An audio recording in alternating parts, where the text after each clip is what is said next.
believe more in themselves, imbibe in them that identity that was so strong in molding us to who we have become today, then we are building a foundation for their greatness. It is not enough to revel in the glory of the good old days.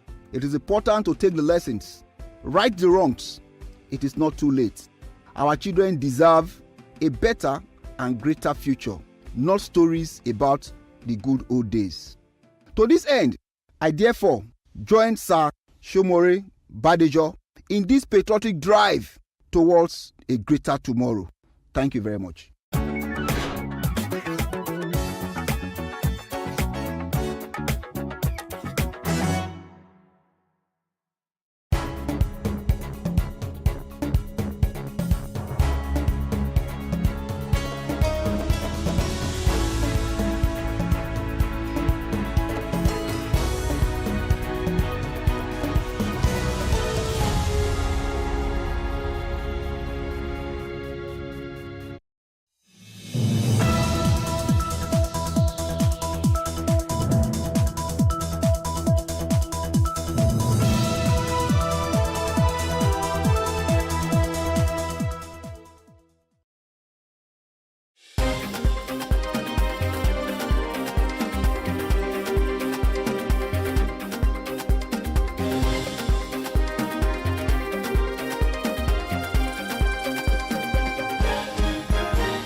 Controlling me. Wear your headset.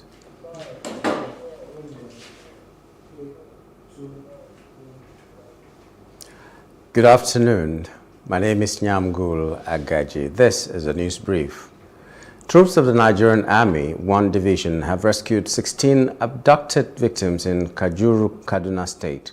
They also averted a kidnap attempt by an extremist group. The Director of Army Public Relations, Major General Onyema Nwachukwu, said the troops were responding to intelligence on Sunday night when they tracked insurgents who had abducted some persons in the village. Following the rescue, the Chief of Army Staff, Lieutenant General Toarit Lagbaja, lauded the troops for the successful outing and charged them to remain vigilant in the conduct of ongoing counter-insurgency operations in the country to liberate all troubled areas. Meanwhile, the Nigerian Chief of Defense Staff General Christopher Musa has urged those supporting terrorism and arms against the state to surrender for peace in the country. Musa issued the warning during a solidarity visit to Kaduna State Governor over the mass abduction of 287 Kuriga school children and recent attacks in Dogon Mona community. Musa assured the military would rescue the children unharmed. But we came to reassure you that we're not sleeping, that the troops are coming out and we're getting more troops. We're taking more action to ensure that we safeguard, we bring them out as quickly as possible. These are children, the leaders of tomorrow. We will not allow them to grow with this trauma. Let them not feel that they've been neglected. But you, the parents, we know you have been spending sleepless nights. We equally are doing the same. We are with you in this, and will continue to be with this. And Your Excellency, want to assure you that we will put in everything possible. We are making some adjustments to ensure that Kaduna is secured, the Northwest is secured, Nigeria is secured. He also warns those behind the heinous act to give up in their own interest, as they will not tolerate misconduct in the country. Because everybody is tired of what's going on, and for those individuals that have sworn that there will be no peace, they will have no peace. We will ensure that we follow them up wherever they are, and those ones that are sponsoring them and encouraging them to do the same, for their own good, they should stop. The state cannot be put under control to anybody. The state is under the state government, and we will ensure that anybody who stands in the way of getting peace in the state and in Nigeria is brought to book. We will take our time to follow up through the normal process. There will not be any infringement on people's rights, but we will do what is required. On its part, the Kaduna Governor, Uba Sani, pledges military support to rescue children and end insecurity challenges in the state. We know what it means for a child to be abducted from school. But we will continue to try to partner with the armed forces or the relevant security agencies to ensure the safe return of our children back home by the grace of God. The Defense Headquarters has released the list of 17 military personnel killed in an attack in Delta State. The military personnel were killed last week in Okwama, a community in Ughelli South local government area of Delta State, after a peace mission. Days after the gruesome murder, the Defense Headquarters said 17 personnel, including the commanding officer of 181 Amphibious Battalion, 2 majors and 1 captain, and 12 personnel of the battalion were among those killed. Meanwhile, soldiers have traced the militant leader allegedly behind last Thursday's killing of 16 soldiers at Okwama, Ughelli South local government area, Delta State, to the riverine Ogbomoturu community in southern Ijaw local government area, Bayelsa State. The soldiers, who arrived in 7 gunboats and passport boats at about 8 a.m. on Sunday, cordoned off the community, forcing villagers to scamper for safety into the bush. Troops also swooped on the Akugbene community in Bomadi local government area to arrest perpetrators alleged to have fled the community or to the community. The soldiers brought the Akugbene community chairman and many others to Bomadi, headquarters of the council area, over allegations that they harbored the fleeing chairman of Okwama community and other suspects. However, the governor of Delta State, Right Honorable Sharif Oboreweri, on Monday visited the 181 Amphibious Battalion of the Nigerian military at Bomadi. The military has taken over Bomadi town in Delta State, 15 kilometers away from Okwama, Okoloba communities, where security men were killed during a peacekeeping mission. The residents are now living in fear, with fierce-looking security men patrolling the town and its neighboring villages. Residents and journalists are barred from accessing Okwama, Okoloba communities, and the resident expressed regret for the soldiers' killing. In fact, when I heard of it, I felt so bad. People that went to make peace. It was at Alebri where we were doing burial that I even heard of the thing. That social thing is going on. I said, what? Said no, there was not even a conflict between the army and the people. Whether it's from between 2 communities, the Ijaw community and the Robo community. It's how the Robo people set ambush against the people and just finish. I even saw some in my WhatsApp. People sent it to my WhatsApp. I couldn't look at it. Could not look at it. So that was how I heard. Even this morning, I was at Pakema. Army vans are passing. I felt so bad. People with their family coming to make peace in the environment. You set ambush and kill those people just for nothing. So I'm hungry. I'm not happy. We are feeling the tension actually. You know, if a place is militarized, definitely you must feel the impact. We are appealing to the government to at least be peaceful with us now, because we are not directly involved, you understand? So it's expected, but this place, they have made this place their base. This is a transit kind of place. So that is why we are feeling the impact. But they are not doing any other thing to us, but the tension. If you do anything funny, the whole area is going to be in trouble. So that is the only fear everybody have here. The loss of comfort and freedom for the affected individuals has significantly impacted their businesses, as they are unable to access their river for fishing or their farmlands for other farming activities.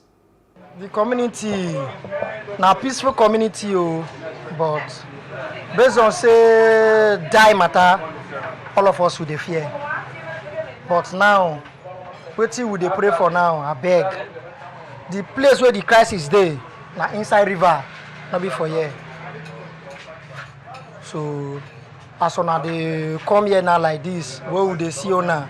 We know say we don't save, we not go fear us before again. Yeah. Embassy, Amatarasian. We dey fear well, as we want stuff for here. My body is sick. All my students don't sick finish because we want day like this. How far is that community from this place? If I were me, I don't know that time. So since that time happened, what did they say? How many people around there? How are they? So I don't go reach that place. I know, but how many people around all this Bomandi here? We dey fear well.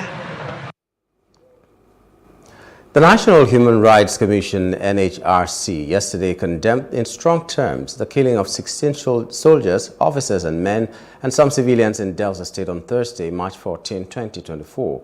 Recall that the killings were allegedly carried out by youths from Okwama community in Ughelli South local government area of Delta State, while soldiers were on a peace mission to the community. In a statement by the Executive Secretary Tony Ojukwu on Monday, the Commission rejected the practice whereby aggrieved individuals and groups take laws into their hands, attacking, killing law enforcement agents, saying that such behaviors occasion human rights violations and distrust. It further stated that everyone is entitled to life and security of their person under Section 33 of the 1999 Constitution of Nigeria as amended. As the 7-day warning strike by members of the Senior Staff Association of Nigerian Universities, SANU, and the Non-Academic Staff Union of Universities, NASU, enters its second day on Tuesday, grounding activities at the nation's public ivory towers, the federal government has criticized the action of the non-academic staff, saying that the withdrawal of their services is contrary to the provisions of Section 18 of the Trade Dispute Act. The two unions began a 7-day warning strike on Monday with workers in registry, bursary, works and maintenance, security and student affairs withdrawing their services. Our correspondents who visited the public universities across the country observed that nothing moved administratively within any public university in Nigeria as hostels and varsity gates were locked up and electricity supply cut off. Both SANU and NASU are protesting withheld salaries by the federal government. The two unions berated the federal government for paying withheld salaries to the Academic Staff Union of Universities, ASU, while neglecting the non-academic unions. The Nigerian Labour Congress, NLC, is supporting the ongoing strike by the Non-Academic Staff Union of Universities, NASU, and its associations, and also the Senior Staff Association of Nigerian Universities, and demands immediate payment of the withheld salaries of the aggrieved workers. NLC President Joe Ajaero stated that there was no credible reason for withholding salaries and that the government is cutting avoidable industrial disputes. The NLC urged the government to expeditiously pay up the outstanding salaries and not to take the maturity of the unions for granted.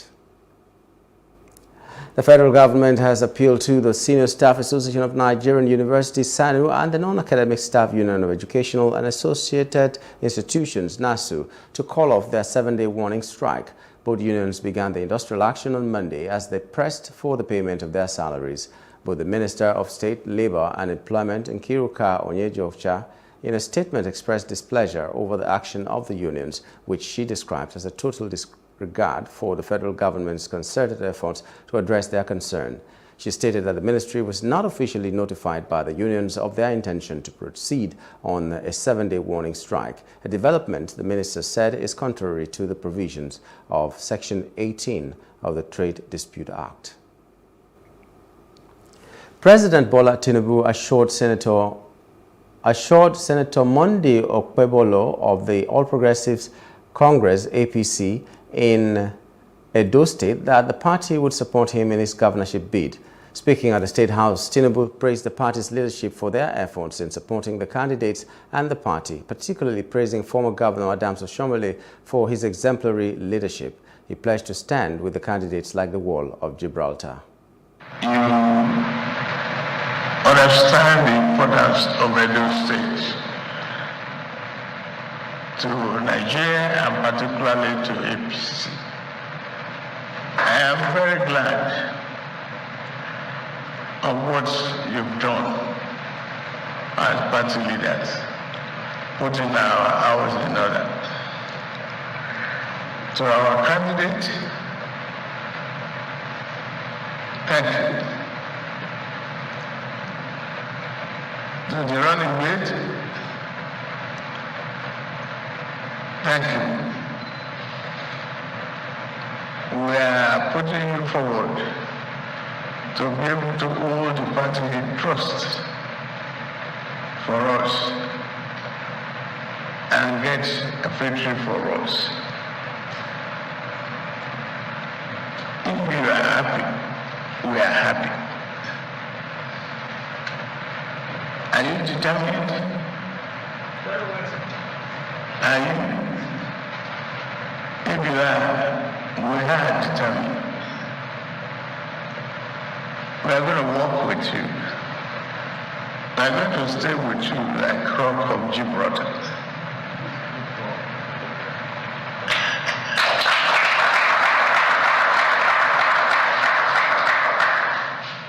That's all I can assure you. The party is supreme, but victory is superior. And very, very important. Former Secretary General of the Commonwealth, Chief Emeka Anyaoku, has called for the adoption of the recommendations of the 2014 National Conference or a non-partisan, inexpensive Constituent Assembly to create a truly federal constitution in Nigeria. Speaking at the National Dialogue on the Constitutional Future of Nigeria, Anyaoku argued that the current situation lacks the legitimacy, or the current constitution rather, lacks the legitimacy expected in a pluralistic country like Nigeria. The present 1999 Constitution as amended not only lacks the legitimacy that flows from a democratically made constitution, but also has proved to be unsuitable for tackling many of the serious challenges currently confronting our country. That there has been no shortage of opinions and prescriptions of the nature and content of what should be a suitable constitution for a pluralistic country. Many commentators have expressed the view that the 1960-1963 Constitution, as well as the recommendations of the 2014 National Conference, provide inescapable guide in this respect. I hope, therefore, that this colloquium will, while reaffirming the essential ingredients of the desired Nigerian People's Constitution, will focus on the process of producing such a constitution. The Federal Capital Territory FCT Minister Nyesom Wike has defended the city's 2024 budget of 1.1 trillion naira before both National Assembly chambers. The budget revenue sources include internally generated revenue (IGR) and infrastructure support fund. 280 billion naira is allocated for overhead, 726 billion naira for capital projects, and 140 billion naira for personnel cost, totaling 1.147 trillion naira. Wike also highlighted some projects to be executed from the 2024 FCT statutory budget proposal. We have a fiscal framework of sum of 1 trillion, 147 billion, 780 million, 610,283 naira, comprising distributable revenue of 510.3 billion and non-distributable revenue of 637.4 billion, which is being proposed for the FCT 2024 statutory budget after due deliberations with all the revenue generating agencies of the FCT. Also take into consideration the parameters highlighted in paragraph 8 above. Now when you compare the revised 2023 appropriation of the sum of 641 billion, there's an increase of the sum of 506 billion, which is 44% in the 2024 statutory budget proposal. The increase is as a result of the expected loan from the commercial bank since we have exited from TSC in the sum of 500 billion. It's important to note that the FCT statutory budget is mainly funded from 1%, from the proceeds of the 1% of the 52.6% of the statutory allocation of the federal government. And from other parts of Africa, the United States has described military ties with Niger, home to a major drone base, as mutually beneficial, as it said it was awaiting clarification on an announcement severing cooperation. The military, which seized power in Niger in July, announced in a statement that it was breaking off an agreement with the United States with immediate effect, but diplomats said there were mixed unofficial messages. Niger, one of the world's poorest countries, had been a frontline partner of the West in battling jihadists in the Sahel, with the United States building a desert drone base for $100 million. After seizing power, the junta kicked out forces from former colonial power France, and like military-run neighbors Mali and Burkina Faso, has pursued relations with Russia. But the military did not act against the United States, which still has some 1,000 troops in the country. In the meantime, Israel has urged the top UN court to reject the latest request by South Africa for interim orders to prevent starvation in Gaza as part of a case accusing Israel of breaching the Genocide Convention with its military offensive against Hamas. In a written response published on Monday by the International Court of Justice, Israel said that claims by South Africa in its request filed earlier this month are wholly unfounded. In fact, and law, morally repugnant, and represent an abuse both of the Genocide Convention and of the court itself. Israel's response was published on the day that the UN Food Agency said that famine is imminent in the northern Gaza, where 70% of the remaining population is experiencing catastrophic hunger, and that a further escalation of the war could push around half of Gaza's total population to the brink of starvation. Outside Africa now, White House official Jake Sullivan says Hamas leader Marwan Issa died in the Israeli airstrike.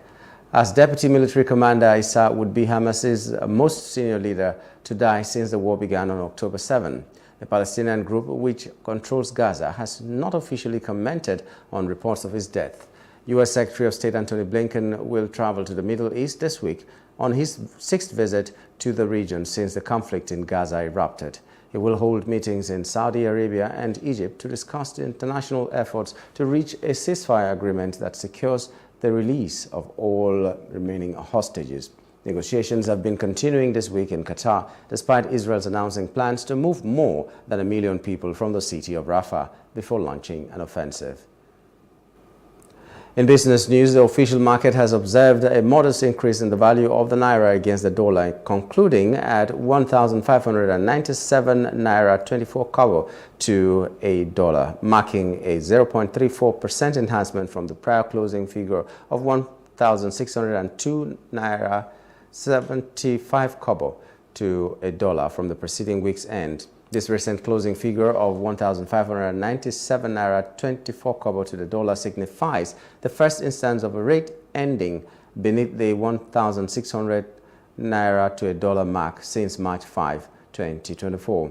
Additionally, data from NAFEM disclosed a slight rise of 2.20% in forex dealings, reaching $140.45 million as opposed to the $137.43 million noted earlier. On Monday, within the investors and exporters, that is the I&E window, the naira saw mixed results against major global currencies. In entertainment news, Olowo Foyeku, the actress behind Abishola on Bob Hearts Abishola, is returning to her music roots. Music, not acting, was her first passion, but her strict father envisioned a legal career. Despite this, Olowo Foyeku pursued music while in the U.S., even performing with David Bowie. With Bob Hearts Abishola ending, Olowo Foyeku is refocusing on music. New songs are expected in May with a goal of spreading love through her sound. She even hopes to create a new genre of Nigerian music. And finally, sports news. The Honorable Minister of Sports Development, Senator John Owaneno, has hailed the Daniel Igali-led Nigerian Wrestling Federation following the exceptional performances of the Nigerian athletes at the African Senior Wrestling Championship taking place in Alexandria, Egypt. The wrestlers have continued to showcase talents and determination after securing a plethora of medals to continue their stellar performance displayed at the African Games in Ghana. In a statement on Tuesday, Eno expressed profound admiration for the leadership of the Federation as well as the exemplary dedication of the athletes and officials currently competing for honors in Egypt. He hailed their achievements as awe-inspiring and emphasized their significance in the annals of Nigeria sports history. After 6 gold medals and a number of silver and bronze medals at the African Games in Ghana, the good run has not stopped. Christiana Ogunsoya exhibited sheer dominance, overpowering Ayachi of Tunisia with a superiority score of 10-0 to claim the gold medal in the 53 kg category. Odunayo Adekuroye, a force to be reckoned with, secured her 8th African title in the 57 kg class by pinning Chaima Ousisi of Egypt. Kolawale Esther showcased her prowess by overwhelming Farah Hussein of Egypt with a commanding 11-0 victory, clinching her 2nd African senior title in the 62 category. Blessing Oborodudu, an icon in the sport, triumphed over Usman Badran of Egypt with a resounding 12-2 superiority decision, earning her 14th African crown in the 68 kg division. And with that sports news, we wrap it up on the News Brief. For more stories, please follow us on Facebook, X, and Instagram, and do subscribe to our YouTube channel at Plus TV Africa and Plus TV Africa Lifestyle. You can also view us from Limex on limex.tv and Glow TV apps anywhere in the world. My name is Nyamgul Agaji. Many thanks for watching.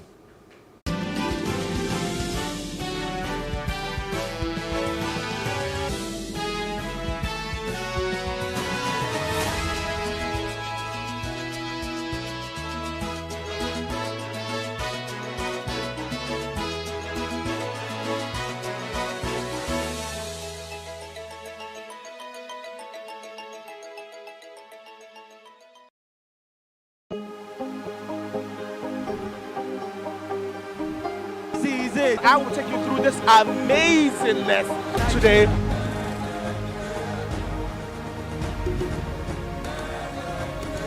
Welcome to Plus Trending.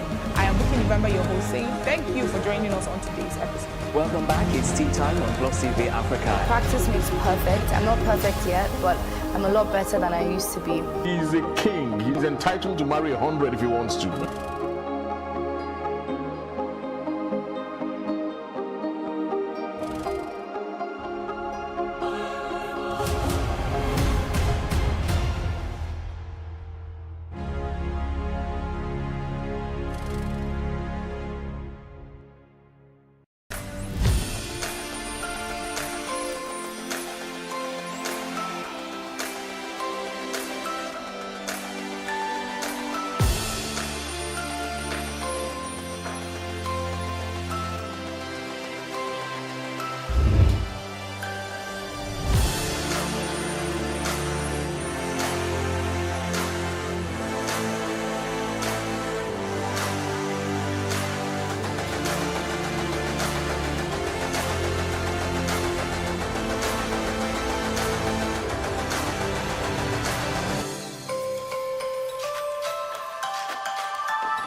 Pushed to the point that I had to start something not numb.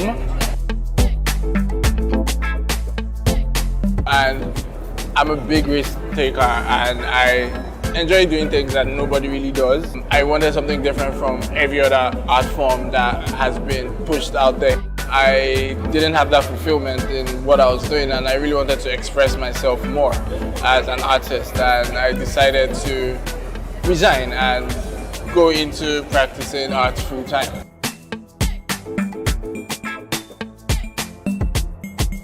I loved subjects that had illustrations or drawings in them. I just kept pushing it and went to the extent of studying art in school. So it's been art all my life for me. I try to conceptualize what I want to create in my head.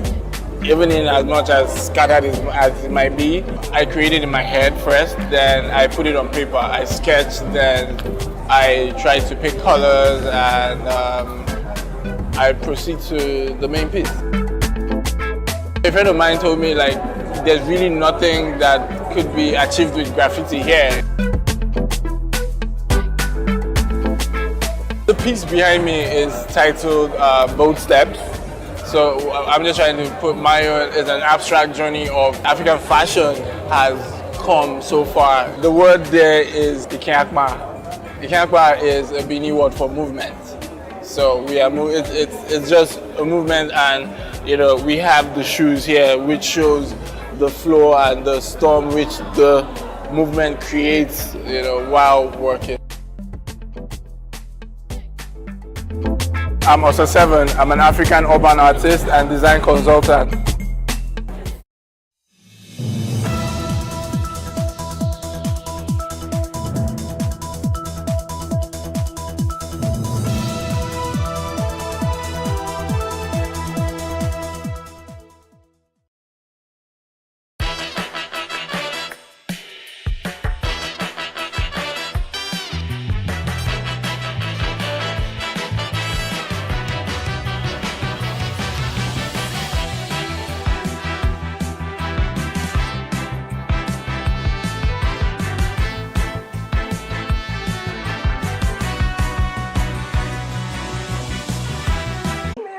Hi.